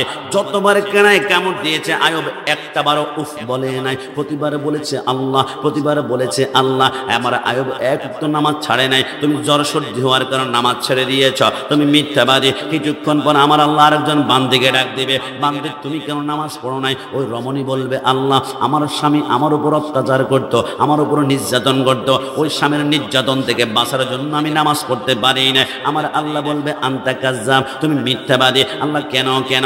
আমার আল্লাহ বলে ডান পাশে তাকিয়ে দেখো সুন্দর চেহারার একজন রমণী দেখা যায়, চিনতে পারো কিনা? আল্লাহ কি? আমার আল্লাহ বলে এর নাম হচ্ছে হযরতে আসিয়া। একটু জবান খুলে বলি সুবহানাল্লাহ। আমার আল্লাহ বলবে এর রমণী না, মিথ্যা বলেছে। আল্লাহর ইজ্জতের কসম করে বলি, এই যে আসিয়া যখন রুকুর মধ্যে গিয়ে সুবহান রাব্বিয়াল আলা পড়তো, তার তলপেটটা যখন বের হয়ে যেত, ফেরাউন হাতের মধ্যে লোহার বল্লম নিয়ে আসিয়ার তলপেটের মধ্যে ঘাই মারে, ওইখান থেকে রক্তের ফোঁটাগুলো টপ টপ করে পড়ে। আসিয়া উফ বলে না, সিজদার মধ্যে যায়। ফেরাউন হাতের মধ্যে লোহার শিক গরম করে পিঠের মধ্যে লাগায়, পিঠের মাংসগুলো মোমার মতো গলতে শুরু করে। 9 বছর পর্যন্ত জুলুম করেছে। আসিয়া একটাবার উফ বলে না। ফেরাউন বলে কিরে আসিয়া, কোন রবের প্রেমের মধ্যে পড়ে গেলে, কোন আল্লাহর প্রেমের মধ্যে পড়ে গেলে? এত অত্যাচার করলাম, একটাবার উফ বললি না, কিন্তু আজকে এমন একটা শাস্তি দিব আল্লাহকে তুই ভুলে আমি ফেরাউনকে খোদা মনে করবে। আসিয়া বলে আমার পশমের একটা গোড়া যতক্ষণ নড়াচড়া করবে আমি তোমাকে আল্লাহ মানতেই পারি না, আমি যেকে সিজদা করেই নিচ্ছেন পালন কর্তা। আসিয়া বলে কি করবা? ফেরাউন আসিয়াকে মরুভূমির বালুর মধ্যে নিয়ে ছিট করে শোয়াই দিল, আর বুকের মধ্যে 10 মণের ওজনের একটা পাথর চাপা দিল। আসিয়া বলে আমার পিঠের নিচে যে বালিকণাগুলা ছিল, এটা বালিকণা নয়, একটা জ্বলন্ত কয়লার মতন ছিল। কিছুক্ষণের ভিতরে আমার পিঠের মাংসগুলো সমস্ত গলে পড়ে গেল। আমি বুঝতে পারলাম মাটির সাথে আমার হাড্ডিগুলো স্পর্শিত হচ্ছে। আমি বলি ওগো আল্লাহ, আমার পিঠের মাংসই যেত নাই, এখন হাড্ডি। আমি তো নিঃশ্বাস নিয়ে লাভ নাই, কারণ আমি এখন আর সেইটা করতে পারবো না। আল্লাহ দুনিয়াতে বেঁচে থাকবো কিন্তু সেইটা করতে পারবো না। এমন জীবন আমি চাই না, এমন জীবন চাই না। আল্লাহ বলে কি চাও? আসিয়া বলে আল্লাহ জীবনে কিছুই তো চাই নাই, আল্লাহ শুধু একটা জিনিস চাই। শুনেছি তোমার নাকি আল্লাহ জান্নাতে সুন্দর একটি ঘর আছে, আল্লাহ তোমার ঘরের পাশে আমাকে ছোট্ট একটা ঘর দান করো না। আমার আল্লাহ বলে জিবরাইল, আমার আসিয়ার জিন্দিগিতে কিছু চাই না, যদি ঘর চেয়ে ফেলেছে এই দুনিয়ার মতো 13টা দুনিয়াকে একসাথ করে একটা জান্নাত বানাও। আসিয়া যখন সিজদাটা করবে, চোখের পলকে তাকে সিজদার কারণে আমি আল্লাহ জান্নাতে ঢুকিয়ে দিবে। তো জবান খুলে বলি সুবহানাল্লাহ। রোজে হাসরে প্রথম প্রশ্ন, নামাজ পড়েছ নাকি? নামাজ ছাড়া সবই আমল দেবে তোমায় ফাঁকি।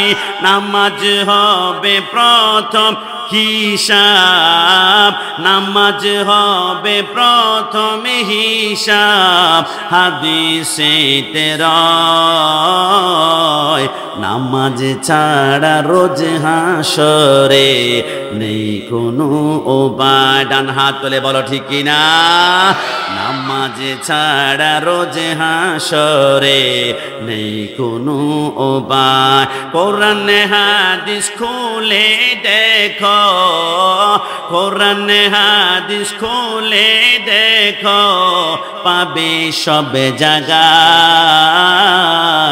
নামাজ ছাড়া রোজ হাসরে নেই কোনো উপায়। কিছুক্ষণ পর আমার নবী বলে এ জিবরাইল, এবার বলো 3 নম্বর জায়গার মধ্যে গেলাম, অসংখ্য মানুষকে দেখলাম, রক্তের সাগর হাবুডুবু খাচ্ছে। কারা? জিবরাইল বলে অন্য কেউ নয়, আর রাশি ওয়াল মুরতাশি কিলাহুমা ফিন্নার। আমার আল্লাহ সুদ খাওয়া সুদ দেওয়া 2 জনের জন্য হারাম করেছে, কিন্তু যে ব্যক্তি সুদ খেয়েছে ও সুদ খায় নাই, ও গরিব মানুষের রক্তগুলা চষে চষে খেয়েছে।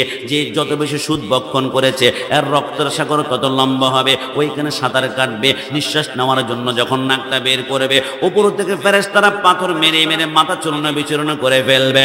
জিবরাইল বলে নবী নবী আমার বলে জিবরাইল ওই যে 4 নম্বর জায়গার মধ্যে দেখলাম 500 বছরের রাস্তা, বিশাল একটা গাছের নিচে একজন নূরানি সুরাতের মানুষ বসা আছে।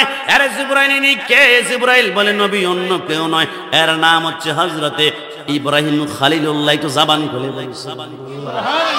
আমার জিবরাইল বলে নবী এরপর কি দেখতে পেয়েছিলেন? আমার নবী বলে এনার সামনে কোটি কোটি বাচ্চা দেখতে পারলাম কোরআন তেলাওয়াত করে। এরা কারা? এ আমার মহাগার ভাইয়ারা, আপনাদের কাছে প্রশ্ন, আমাকে জবাব দিন তো। আল্লাহ বুঝলাম না, অনেক সন্তান দুনিয়ার জমিনে আসার 1 ঘন্টা পরে মৃত্যুবরণ করে, 10 মাস 10 দিন দুনিয়াতে আসার পরে 2 ঘন্টা পরে মৃত্যুবরণ করে। আল্লাহ যেই সন্তানটা দুনিয়াতে এসে 1 ঘন্টা পরে মৃত্যুবরণ করবে, মাকে আপনি কেন 10 মাস 10 দিন কষ্টটা দিয়েছেন? ওই বাচ্চাটাকে দুনিয়াতে না দিলেও তো পারতেন। 2 দিন পরে মৃত্যুবরণ করেছে। আল্লাহ দরকার কি? আপনি তো সবই জানেন 2 দিন পরে মৃত্যুবরণ করবেন, বাচ্চাটা না দিলে হবে কি?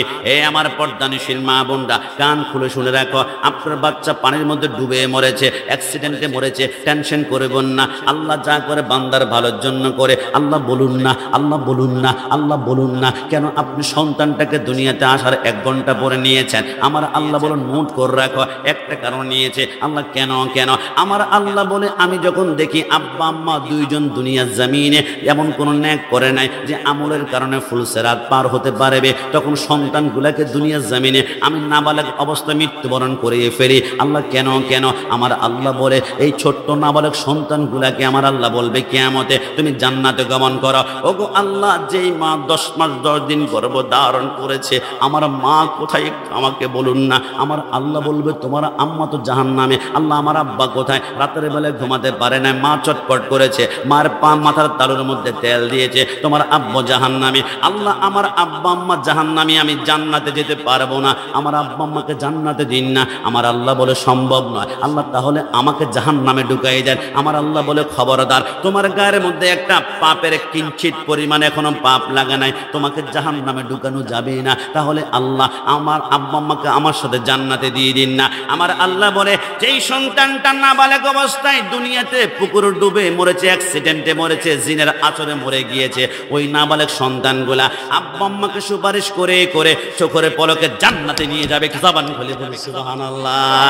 আল্লাহর নবী ইব্রাহিম খলিলুল্লাহ বলে কসম করে বলি, হে মুহাম্মাদুর রাসূলুল্লাহ, ওই যে ইব্রাহিম আলাইহিস সালামের সামনে লক্ষ লক্ষ কোটি কোটি বাচ্চা বসে বসে কোরআন তেলাওয়াত করছে, এরা অন্য কেউ নয়। ওই যে দুনিয়ার জমিনে যারা নাবালক অবস্থায় মৃত্যুবরণ করেছে, এদেরকে আল্লাহ জান্নাতও দিবে না, জাহান্নামও দিবে না। কিয়ামত পর্যন্ত এদেরকে আমার আল্লাহ ইব্রাহিম খলিলুল্লাহর সামনে কোরআন তেলাওয়াত শিক্ষা দিবেন। একটু জবান খুলে বলে সুবহানাল্লাহ।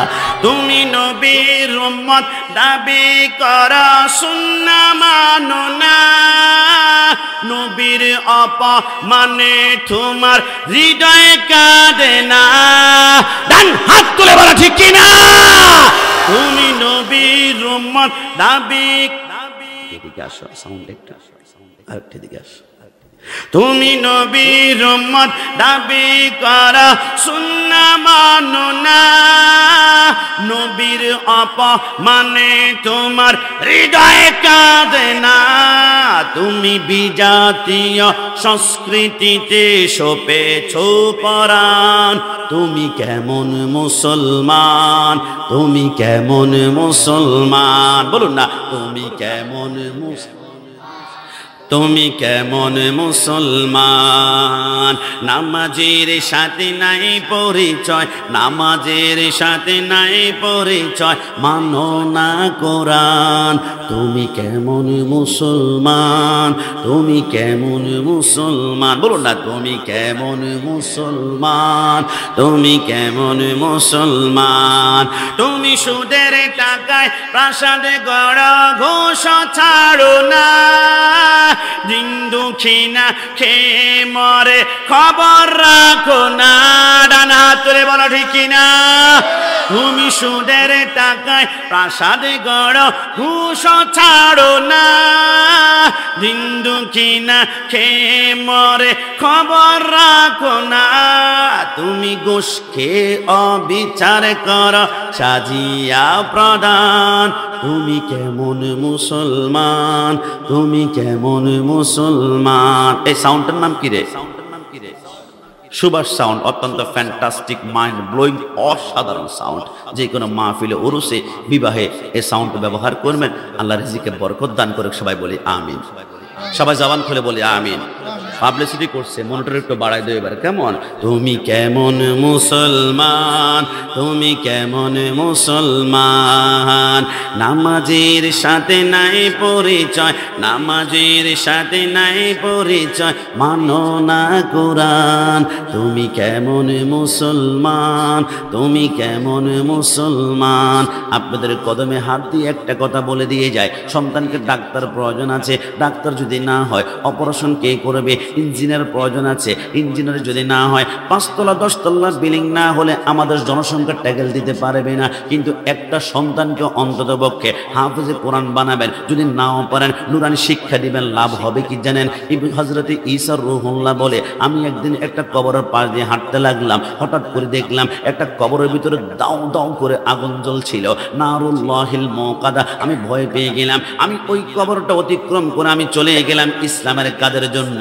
আমি কিছুক্ষণ পরে ইসলামের কাজ কমপ্লিট করে আবার যখন কবরের পাশ দিয়ে আসছিলাম, আমার ভয় লাগে ওই কবরের দিকে আবার তাকাবো কিনা, কারণ আম্বিয়া কেরাম চোখ বন্ধ করলে কবরের নিষ্ণ তাহাতা সারা পর্যন্ত দেখতে পাই। ঈসা রূহুল্লাহ বলে, আসার সময় ভয়ে ভয়ে আবার যখন আমি ওই কবরের দিকে তাকালাম, আমি সিজদার মধ্যে পড়ে গেলাম। আল্লাহর কসম, আমি দেখলাম একটু আগে যে কবরে দাও দাও করে আগুন জ্বলছে, এখন 1 লক্ষ আইটেমের জান্নাতের বালাখানা ওর সামনে পড়ে আছে। আমি সিজদায় পড়লাম। আল্লাহ, একদিন যায় নাই, 1 সপ্তাহ যায় নাই, 1 মাস যায় নাই, 1 বছর যায় নাই। একটু আগে ছিল জাহান্নাম, এখন কিভাবে জান্নাত হলো আমার বুঝে আসে না। আমার আল্লাহ বলে, ঈসা রূহুল্লাহ শুনে নাও, আল্লাহর ইজ্জতের কসম করে বলি, এই লোকটার কবর জাহান্নাম থেকে জান্নাত কিভাবে হলো? প্যান্ডেল থেকে বের হওয়ার পূর্বে আমার মা বোনরা অন্তরে কান শুনো, জিন্দেগি আজকেই তোমার পরিবর্তন হবে। আমার আল্লাহ বলে, এই লোকটা মৃত্যুবরণ করেছে আজ থেকে 7 বছর পূর্বে। যেই দিন মৃত্যুবরণ করেছে তার 1 মাস পরে তার স্ত্রী গর্ভে একটা সন্তান দুনিয়ার জমিনে আগমন করেছে। ওই সন্তানের বয়সটা আজকে 6 বছর হয়েছে। ওই সন্তানটা আজকে প্রথম মুক্তিবরের মধ্যে গিয়েছে। মুক্তিবর হুজুর বলে, বাবা আমার সাথে পড়ো। বলে, কি পড়বো? বিসমিল্লাহির রহমানির রহিম। ওই ছোট্ট বাচ্চাটা যখন বিসমিল্লাহির রহমানির রহিম বলল, আমার আল্লাহ বলে, আমার রহমতের সাগরের তুফান শুরু হয়ে গেল, সাইক্লোন শুরু হয়ে গেল। আল্লাহ, কেন কেন? আমার আল্লাহ বলে, কিরে সন্তান দুনিয়ার জমিনে আমাকে বলে আমি নাকি রহমান, আমি নাকি দয়ালু, আমি নাকি রহিম, আমি নাকি মেহেরবান, কিন্তু তার বাবার কবরে আমি দাও দাও করে আগুন জ্বালাচ্ছি, ওইখানে বল্লম দিয়ে ঘাই দেওয়া হচ্ছে, ওইখানে সাপ বিচ্ছু তাকে কামড়াচ্ছে। আমি আল্লাহর সামনে তো এটা যায় না। ওই যে সন্তান দুনিয়াতে আমাকে শুদ্ধ ভাষায় একবার রহমান রহিম বলে ডাক দিয়েছে, ওই কোরআন তেলাওয়াতের আওয়াজের কারণে তার আব্বার কবরটা সেকেন্ডে জাহান্নাম থেকে জান্নাত বানিয়ে দিলাম। একটু জবান খুলে বলি সুবহানাল্লাহ। আরে যুবক আমার, দুনিয়ার জমিনে অসংখ্য রকমের নেক করেছো না, দুনিয়ার জমিনে আল্লাহকে ডাকো। আমার আল্লাহ কত বড় মেহেরবান, কল্পনাও করতে পারবেন না। মনে করেন আপনাদের সরাইল নোয়াগার মধ্যে অনেকে জানা করার জন্য ঘরের ভিতরে ঢুকেছে। প্রথম কি করবে? জানা করার জন্য ঘরে ঢুকলে প্রথম দরজা বন্ধ করে, দরজা বন্ধ করার পরে জানালা বন্ধ করে, জানালা বন্ধ করার পরে এরপর ছোট্ট একটা টিস্যু হাতের মধ্যে নিয়ে চিন্তা করে কোনো ছোট্ট ছিদ্র টিদ্র আছে কিনা, ওই ছিদ্রগুলো পর্যন্ত বন্ধ করে ফেলে। আমার আল্লাহ বলে, কিরে বান্দা, দুনিয়ার জমিনে তোমার জন্য জানা হারাম করেছি, জানা করার জন্য দরজা বন্ধ করেছ, জানালা বন্ধ করেছ, আবার ছোট্ট ছিদ্রগুলো বন্ধ করে দিয়েছ। এখন যদি আমি আল্লাহ অক্সিজেনটা বন্ধ করে দিই, তুই তো লাশ হয়ে যাবি, লাশ হয়ে যাবে। কিন্তু ওই মুহূর্তে আমার আল্লাহ বলে, তোকে বাঁচিয়ে রেখে দরজার নিচ দিয়ে আমি আল্লাহ অক্সিজেন পর্যন্ত সাপ্লাই করে, বান্দা যদি আমাকে একবার আল্লাহ বলে ডাক দেয়, আমি জিন্দেগির গুনাহগুলো মাফ করে দিব। আপনাদের সরাইলে উপজেলা স্বাস্থ্য হল কমপ্লেক্সে চলেন, 1 ঘন্টার অক্সিজেন যদি কিনতে হয়, আপনি নিঃশ্বাস যদি 1 ঘন্টার জন্য কিনতে হয়, তাহলে 280 টাকা খরচ করতে লাগবে। 24 ঘন্টার অক্সিজেন যদি আপনি কিনতে হয় 7,000 টাকা লাগবে। 1 সপ্তাহের অক্সিজেন কিনতে হলে 49,000 টাকা লাগবে। 1 মাসের অক্সিজেন কিনতে হলে 3.5 লক্ষ টাকা লাগবে। মাস শেষে যদি আমার আল্লাহ বলে 3.5 লক্ষ টাকার অক্সিজেন গ্রহণ করেছ, আমার বিল জমা দাও, তাহলে আপনার বেতন কত? 20,000, 30,000, 40,000। আমরা না খেয়ে খেয়ে আল্লাহর অক্সিজেনের বিল আমাদেরকে পরিশোধ করতে হবে। কিন্তু আমার আল্লাহ বলে, এটা চাই না। হে বান্দা, আমি তোমাকে ল্যাংড়া বানাই নাই, লুলা বানাই নাই, তুমি শুধু একবার আলহামদুলিল্লাহ বললে আমি আল্লাহ তোমার জিন্দেগীর সমস্ত গুনাহগুলো মাফ করে দিব। জোরে বলে সুবহানাল্লাহ। বোবা লোকে চলতে পারে বলতে পারে না, পঙ্গু লোকে বলতে পারে চলতে পারে না, কানা লোকে শুনতে পারে দেখতে পারে না, কালা লোকে দেখিতে পারে শুনতে পারে না।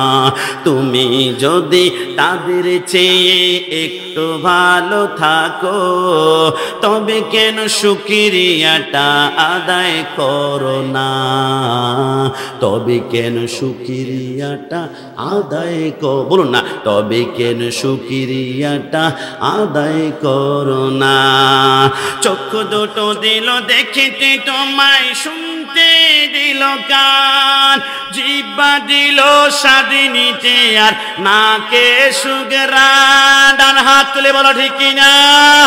চক্ষু দুটো দিল দেখিতে তোমায়, শুনতে দিল কান, জিহ্বা দিল স্বাদ নিতে আর নাকে সুগরান। এবার তুমি ভেবে দেখো না, এবার তুমি ভেবে দেখো না কতটা সুখে আছো, তবে কেন শুকরিয়াটা আদায় করো না। বলো না, তবে কেন শুকরিয়া করো না।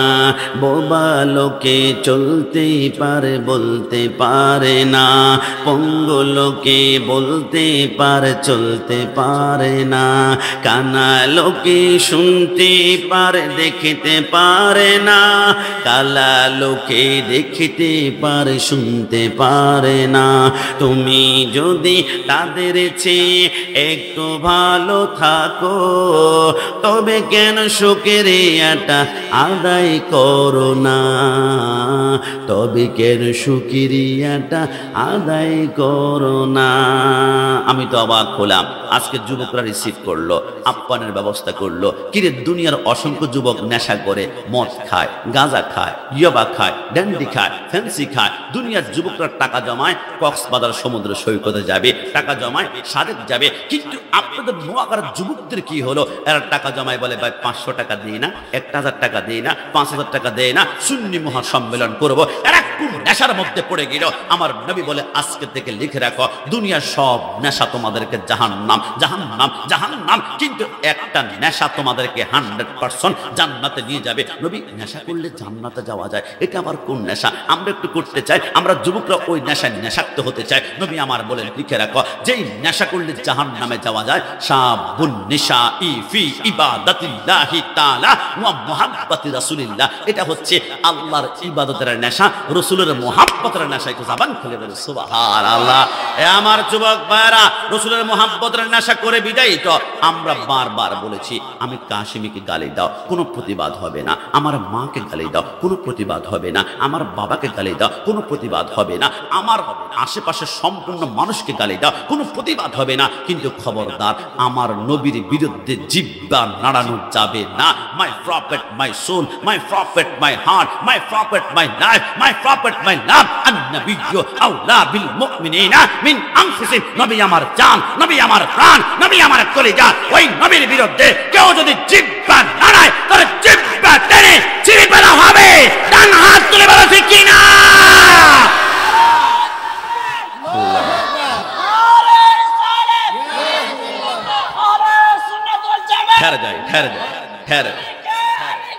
ঠের যায় ভাই। সর্বশেষ আমি এতটুকুই বলি, কেউ যদি আমার নবীর বিরুদ্ধে কথা বলে, তাকে গালি দেওয়ার আগে একটু চিন্তা করবেন, যে নবীর বিরুদ্ধে কথা বলে সে নবীর বিরুদ্ধে কথা বলে নাই, সে নিজের পরিচয় প্রকাশ করছে। তার পরিচয়, তার মা একজন, বাবা কখনো একজন নয়, হয়তো বা 2 জন, না হয় 3 জন, না হয় 4 জন। অসংখ্য পুরুষের মিলনে তার জন্ম হয়েছে। কোরআন বলে কতুল্লিন বাদা যালিকা জানিম, সে হচ্ছে অবৈধ সন্তান। আরে তোমার বংশে দোষ থাকতে পারে, কিন্তু মদিনাওয়ালার বংশে একটা দোষ তুমি দেখাতে পারবে না। আমার নবী হযরতে আদম সফিউল্লাহ থেকে আব্দুল্লাহ রাদিয়াল্লাহু তাআলা আনহু পর্যন্ত 52 জন পুরুষের মাধ্যমে রাসূল দুনিয়াতে আগমন করেছে। রাসূলের বংশটা কেমন ছিল আপনি খেয়াল করেছেন? আমার সাথে গুনে গুনে দেখতে পারেন। হযরতে आदम के बेटे शीश, शीश के बेटी यानत, यानत के बेटे कैनान, कैनान के बेटे मलाल, मलाल के बेटी यारद, यारद के बेटे इद्रिस, इद्रिस के बेटे मुतबश्शिर, मुतबश्शिर के बेटे लमक, लमक के बेटे नूह, नूह के बेटे साम, साम के बेटे जुल्हब, जुल्हब के बेटे शाले, शाले के बेटे आबिर, आबिर के बेटे दाता, दाता के बेटे राबा, राबा के बेटे तारू, तारू के बेटे नाखुर, नाखुर के बेटे तारिक, तारिक के बेटे इब्राहिम खलीलुल्लाह, इब्राहिम खलीलुल्लाह के बेटे इस्माइल ज़बीउल्लाह, इस्माइल के बेटे कदर, कदर के बेटे अबहम, अबहम के बेटे हामल, हामल के बेटे सामत, सामत के बेटे लाइसा, लाइसा के बेटे इलियासा, इलियास के बेटे उद, उद के बेटे अव्वा, अव्वा के बेटे अदनान, अदनान के बेटे मईन, मईन के बेटे नदर, नदर के बेटे मुदर, मुदर के बेटे इलियास, इलियास के बेटे मुद्रिका, मुद्रिका के बेटे कदीमा, कदीमा के बेटे कदाना, कदाना के बेटे नदर, नदर के बेटे माली, माली के बेटे फाम, फाम के बेटे गालिब, गालिब के बेटे लुई, लुई के बेटे काब, काब के बेटे मुर्रा, मुर्रा के बेटे किलाब, किलाब के बेटे कुशी, कुशी के बेटे अब्दुल मन्नाफ, अब्दुल मन्नाफ के बेटे हाशिम, हाशिम के बेटे अब्दुल मुत्तलिब, अब्दुल मुत्तलिब के बेटे अब्दुल्लाह, अब्दुल्लाह के बेटे मुहम्मद रसूलुल्लाह सल्लल्लाहु अलैहि वसल्लम। दुई हाथ করে বলি ইয়া রাসূলুল্লাহ